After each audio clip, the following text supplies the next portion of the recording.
Welcome back to our new series of programs on the False Friends of Fatima. False Friends of Fatima is a new book by Christopher Ferrara, and I want to thank you for being here with us today. We have some very important information to go over in Chris's new book. So far, what we've seen is, as we've gone through Chris's book, we've encountered a diagnosis that is rather grim concerning the message of Fatima. The party line has been implemented to bury the true message of Our Lady in favor of a counterfeit message that is tailor-made for the Church's new orientation.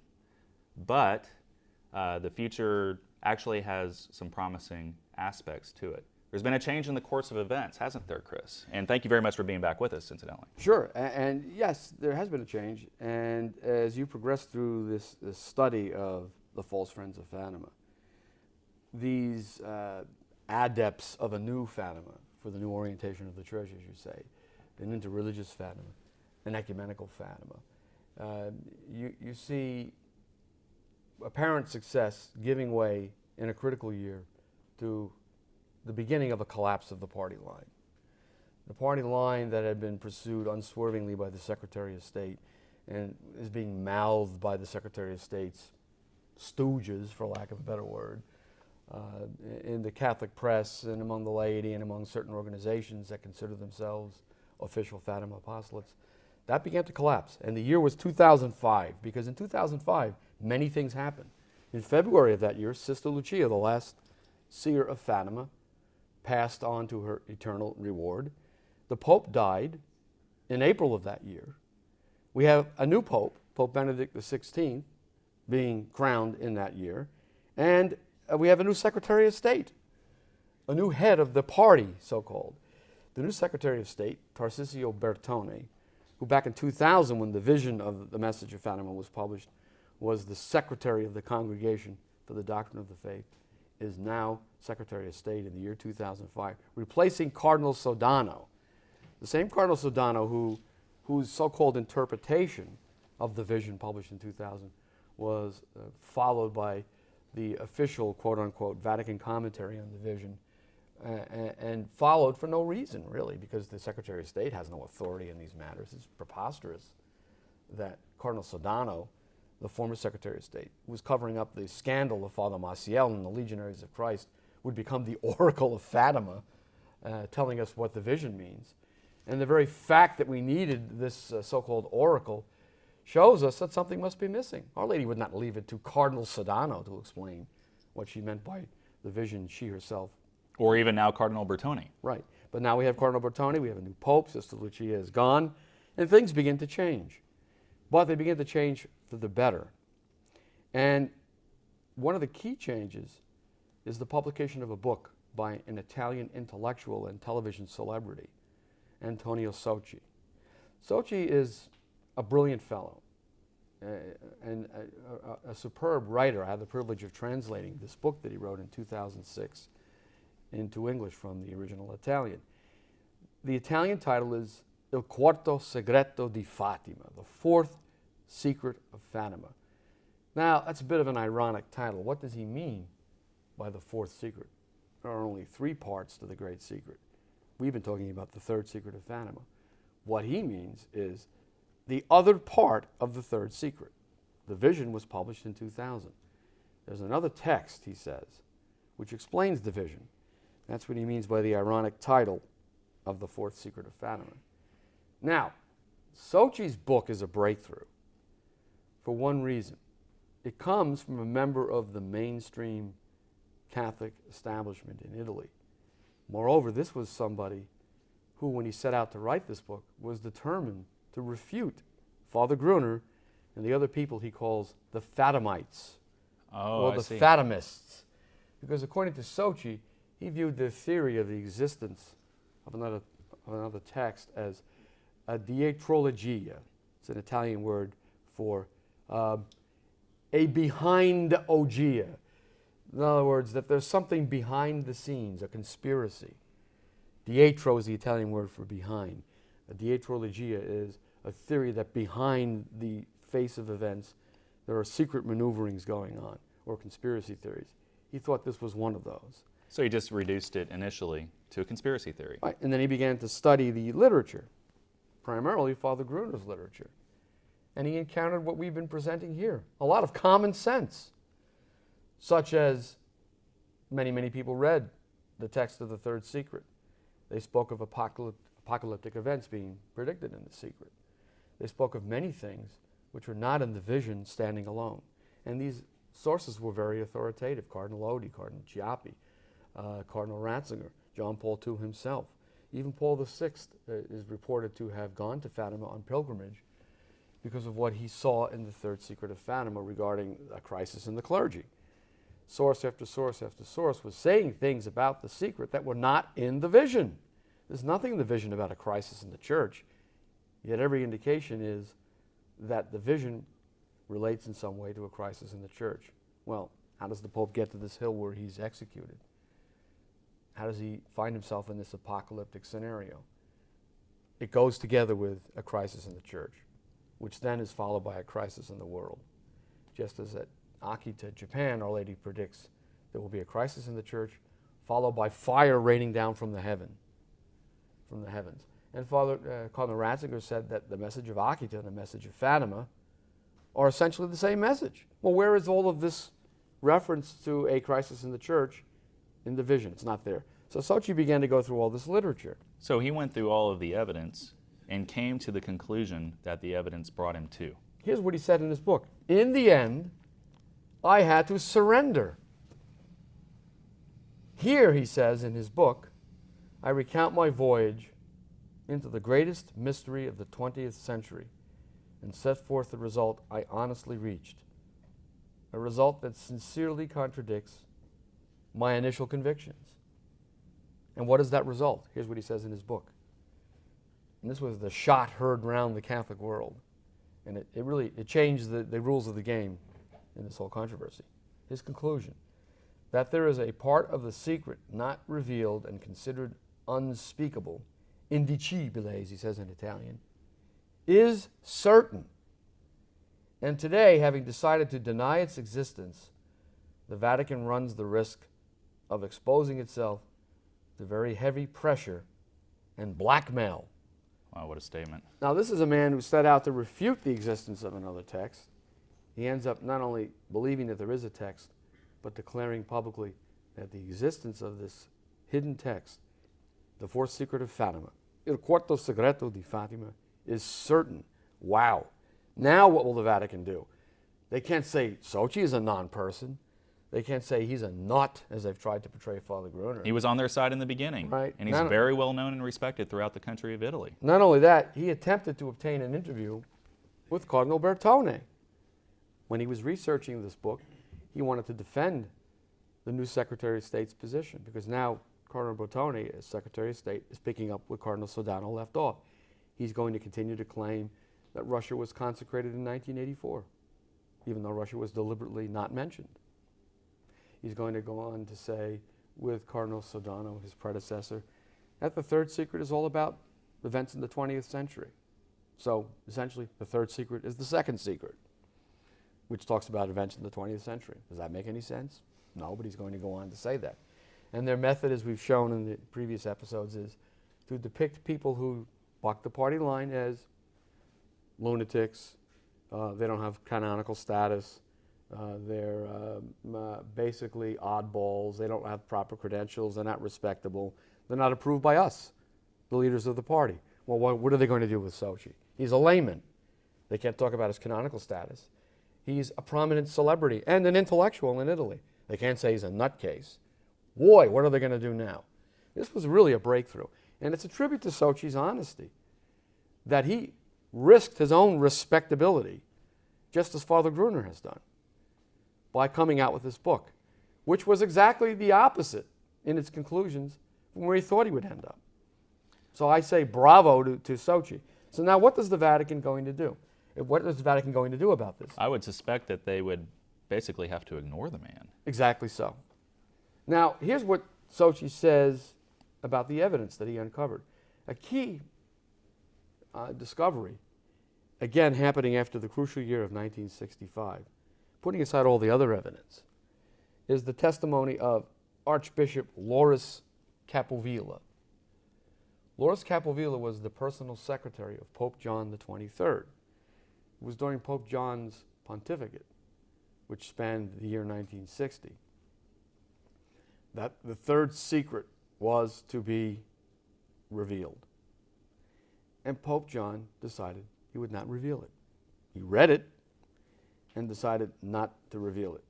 And the personal secretary of Pope John the 23rd, Archbishop Capovilla, is still alive. He's in his 90s now, and he's still as sharp as a tack. He spoke with a Fatima scholar by the name of Solideo Paolini in 2006, in July of 2006, and Sochi outlines this in his book, about the third secret and the existence of this hidden second text. And in a face-to-face encounter with Capovilla, Paolini asked him point blank, is there an unpublished text of the third secret? And as Sochi reports in his book, Capovilla didn't say, no, not at all, there's no such text, that's utter nonsense. Here's what he said in Italian in answer to that question. Nulla so. Nothing I know, which is the Italian, Southern Italian way of saying, I know nothing. Maybe people remember the TV series, Hogan's Heroes, Sergeant Schultz. where Sergeant Schultz would always say, I know nothing. Which is clearly to say that he knew everything. Right, he knew everything. So for him to say nulla so is a way of saying, there's a lot that I know, but I'm not talking. And Sochi reported this precisely as that kind of evasion. It was an evasion saying, you can't really speak about it. He's under a vow of silence. And as Paolini reported in a text that Sochi quotes, that answer puzzled him because he would have expected the Archbishop, quote, among the few who know the secret, to be able to respond to me that this is completely impracticable and that everything had already been revealed in 2000. Instead, he answered, I know nothing. An expression that I imagined he wished ironically to evoke a certain omertà, which is an Italian word for a vow or code of silence, like in the mafia. You don't squeal on your fellow mafiosi under pain of death. So there apparently was this vow of silence. Capovilla is not telling everything he knows. So, as Sochi records, Paolini continued to pursue this because Capovilla said, look, I'm not going to speak to you, but, send me a few lines and I'll answer you in writing. So, Capovilla sends him a package of documents in the mail. And one of these documents is a confidential note from Capovilla's files. And in this note, we find out a lot of very interesting things. And one of them is that Paul VI read a text of the secret on June 27, 1963, only 6 days after his election to the papacy. And we find that, according to the official account of the third secret, managed by the Vatican Secretary of State, the claim was that Paul VI read the secret on March 27, 1965, 2 years later. Now, what do we make of that? If Paul VI read a text of the secret on March 27, 1965, but also, according to Capovilla's note, read another text within days of his election, on June 27, 1963, that's two different texts, isn't it? Absolutely. Well, there's only two possibilities. One, he read the same text twice, or he read separate texts. Now, if he read the same text twice, the Vatican would simply have said, oh, by the way, he also read the same text in 1963. But the Vatican's account mentions nothing about this reading in 1963. So when Paolini gets these documents by mail, he says, wow, that's quite a discrepancy. And he calls up Archbishop Capovilla by telephone. Capovilla gets on the phone, and they have a long conversation, and finally, Paolini cuts to the chase and says, well, wait a minute now, you've got two different documents. And there's also discussion of an envelope in which a text of the secret read by Paul VI was removed. It had been sealed by John the 23rd. It was unsealed by Paul VI, who read it and then put it back in the envelope. And this envelope had the name of various prelates written on it, who had read the contents of the secret. Also, it had Archbishop Capovilla's name, and it had the statement of John the 23rd that he would leave it to others to judge the contents. So what about that envelope? Paolini says, well, we got these two different dates, two different readings, and we have your envelope, which we haven't seen yet. Because when the Vatican published the vision, there was no reference to this envelope, the Capovilla envelope, with all that writing on the outside. Does this mean, he asked the Archbishop, that there are two different envelopes? How do you explain this discrepancy? And the Archbishop replied, well, I'm right. Perhaps the Bertone envelope is not the same as the Capovilla envelope. What? Two different envelopes? This is a startling admission. Yeah, so Paolini, he's completely stunned at that point. And Socci is recounting all of this in his blockbuster book. So he says to Capovilla, therefore, both dates are true, 1963, 1965, because there are two texts of the third secret. And then the Archbishop pauses and says in Italian, per l'appunto. And what does that mean? Exactly so. So Archbishop Capovilla, who was the personal secretary to John the 23rd, admits that there are two texts to the third secret of Fatima. Right. That's unbelievable. And so Socci reports in his book this is decisive testimony. But, even without that testimony, it's obvious something is missing. It's obvious because we don't know what the vision means. And we supposedly need the Secretary of State to interpret it for us. Absolutely impossible. That fact alone shows there has to be a missing text. But this testimony, as Socci says, is decisive. And it's confirmed by this confidential note created at the time, or near the time, that there was a text read by Paul VI in 1963. And it seems that Archbishop Capovilla, he couldn't come right out and give this information to Soledeo Paolini. He led him deliberately to ask that question. Right. Now, Paolini called him on the phone. Maybe in an unguarded moment he said something that he now regrets.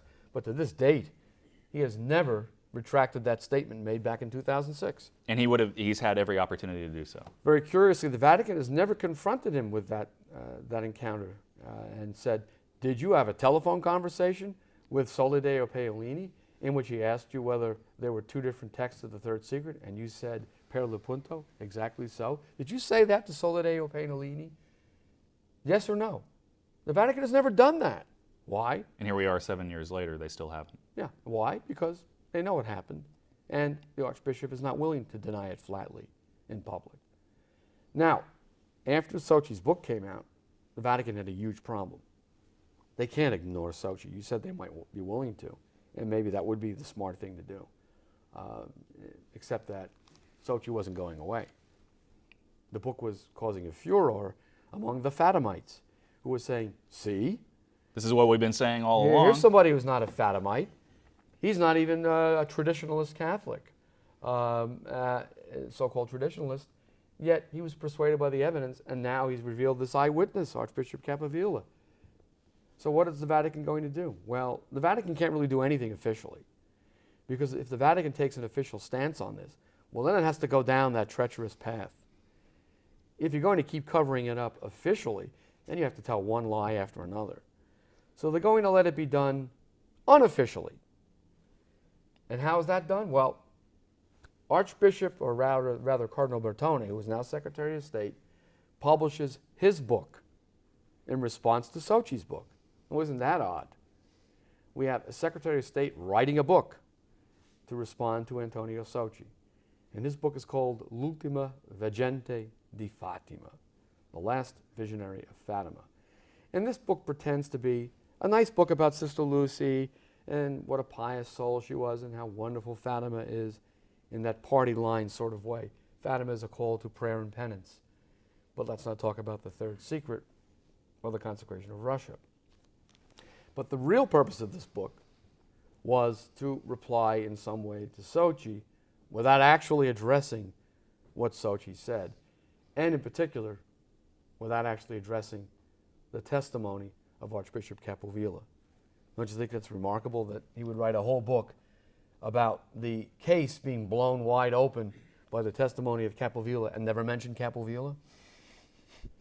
And so after that book comes out, Socci says, in response to the book, Dear Cardinal Bertone, who, between you and me, is deliberately lying? Wow, that's a confrontation. Yeah, this is a prominent member of the laity on his website, and the web address is given in my book on page 159, suggesting that if Cardinal Bertone says that Sochi is a liar without directly confronting anything Sochi says, then the issue is, well, who's lying, you or me? Wow. I mean, Father Gruner never went that far to basically suggest that the Cardinal Secretary of State is lying. And here we have this prominent layman taking it to the Secretary of State in public. Now, there's a mountain of evidence in Sochi's book besides the testimony of Cardinal or Archbishop Capovilla about the two texts and the two envelopes. And Sochi was persuaded by that evidence. It wasn't just what Archbishop Capovilla said, but all the other evidence of the existence of a missing text. Yeah, can I go back for a second? Because Sure. I was a little confused by one thing. Sure. In the conversation with Solideo Paolini, Right.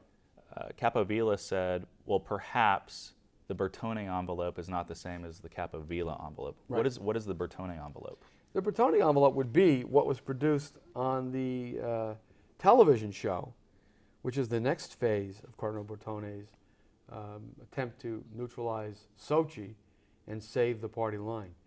And we will get to that because after this book is published, maybe we can discuss that in the next episode, the book doesn't have its effect. The book answering Sochi flops because it really doesn't address anything Sochi says. So then the next phase will be for Cardinal Bertone to go on television and show to the public the documents involved in what the Vatican disclosed back in 2000, the vision of the Bishop in White. And those documents would be contained in the outer envelope that Paolini refers to as the Bertone envelope, the one that we'll be seeing on camera in the same year, in 2007. So we have this discrepancy between the two envelopes, but then we have all this other evidence. And I go through the evidence in my book very systematically, and it's overwhelming. And that's why Sochi changed his position 180 degrees. He had to go down the road that the evidence led him. He had to be Yeah. objective. Sure. I mean, for one thing, we know that Sister Lucia said that the text is in the form of a letter to the Bishop of Fatima. Well, the vision published in 2000 is not a letter. And we know, of course, from previous episodes we've discussed this, that Our Lady said in the fourth memoir that in Portugal the dogma of the faith will always be preserved. And the Vatican avoided the fourth memoir in 2000, pretended the fourth memoir really wasn't important and that the reference to Portugal was just some annotations by Lucy, when it was the very words of Our Lady. We know that Our Lady explains everything in the apparition, including the obvious vision of hell. The seers saw souls in hell. They were terrified. And Our Lady then comes in to provide the soundtrack. You have seen hell, where the souls of poor sinners go. Yet, when it comes to this vision, with a pope being killed by a band of soldiers on a hill outside Rome, Our Lady doesn't come in. Well, it could be Rome. We don't even know that. It could be Rome, could be any city. My own theory is it's probably the devastated city of Rome. Why do I say that? Because Pope Pius X is reported to have had a vision in which he saw his successor, one of his successors, fleeing Rome over the bodies of his subordinates. Well, this Escaping ties in Rome. precisely with the third secret vision, it would appear. That's right. And then this Pope, Pius X reported, would suffer a death during his retirement. He'd be killed. So there's an amazing congruence between that vision and what we see in the vision published in 2000. And yet there's no explanation of Our Lady of this vision in 2000. So she would take the time to tell the children that they had seen hell. Right. But something as convoluted as this vision with so much going on, yeah, we have no words. Yeah, avenging angels, fire coming down from heaven, like in the vision of Akita. Our Lady repelling the fire, the angel saying penance, a hill, a wooden cross made of cork bark. The Pope is executed. Bishops, priests, and laity, they're executed. The city is devastated. It's filled with bodies. And Our Lady, explanation? Zip. Nothing. Yeah, it's completely A movie with no inconsistent. soundtrack. Sure. I'll buy that, won't you? Oh, No. absolutely. No one bought that. So we have this curious lack of an explanation. And then Father Schweigel says, in his testimony we've discussed in a previous episode, back in 1952, that there is a soundtrack to the film. He says the secret's in two parts. One pertains to the Pope, that's the vision, the Pope is killed, and the other is a continuation, he said, of the words, in Portugal the dogma of the faith will always be preserved. Where are those words? They're in the Where letter. are they? They're in the letter that Sister Lucy wrote to the Bishop of Fatima. It's one of the two texts that Paul VI read. He read a text in 63 and he read a text in 65. And the text in 63 is evidently the one that contains the missing words, because the Vatican says it was publishing the text that Paul VI read in 65. And then the other piece of evidence, and there's so much more we'll probably have to carry over to another episode, is the Vatican press release in 1960 saying that it's not going to reveal the letter containing the words which Our Lady confided, meaning the things that she said. We've never seen those words. Yeah, that's a direct admission that there is a letter containing those words. And there's at least 33 basic reasons, and I think maybe in the next episode we can cover some more of this evidence that changed Sochi's mind in 2006. Sure, absolutely. That sounds good. Well, I see that we are, in fact, out of time, and I want to thank you once again for the people who are joining us. Thank you very much for being here. We hope that we are going over some fairly complicated information. I hope we're making good sense of it, and that you're really learning about these false friends and what they're about, how they're subverting the message of Our Lady, and they're trying to take you down a path where they make you believe that Fatima is nothing but prayer and penance, when in fact the prophetic elements are still yet to be fulfilled. Thank you for being with us. God bless you, and we hope to see you again.